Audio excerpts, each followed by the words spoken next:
નવરાત્રિના આ પાવન પર્વમાં ડીસીપી ઝોન 2 સાબરમતી રિવરફ્રન્ટ પોલીસે રિવરફ્રન્ટ પર વિવિધ સ્થળોએ જાહેર જનતાને સૂચના આપી હોવાથી કોઈ પણ અવાવરૂ જગ્યાએ કોઈ કપલ્સ કે દંપતીએ બેસવું નહીં, તેમજ કોઈ પણ લુખ્ખા તત્વો હેરાન પરેશાન કરતા હોય તો તાત્કાલિક 112 જનરક્ષક, પોલીસ કંટ્રોલ રૂમ તેમજ રિવરફ્રન્ટ ઈસ્ટ પોલીસ સ્ટેશનનો સંપર્ક કરો. પોલીસ આપની સેવામાં તત્પર છે. ધન્યવાદ.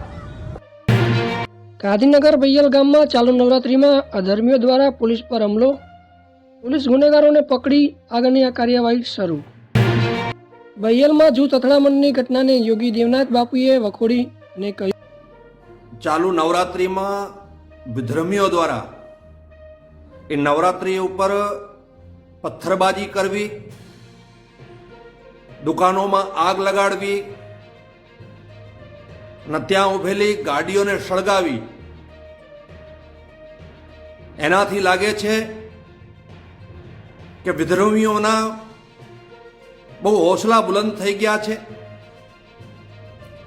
કોઈ ભી હિન્દુ તહેવાર હોય છે ત્યારે આ વિધર્મીઓ દરેક તહેવારની અંદર હોડદંગ મચાતા હોય છે. તો મારી સરકારશ્રીથી વિનંતી છે કે આ વિધર્મીઓને એવી સજા મળવી જોઈએ કે જિંદગીની અંદર બીજી વાર કોઈ પુનરાવર્ત ન કરી શકે. આવા તહેવાર જીએસએફસી કંપની દ્વારા મધ્યસ્થી કરી યુવાનોને વેતન પુનઃ શરૂ કરાયું.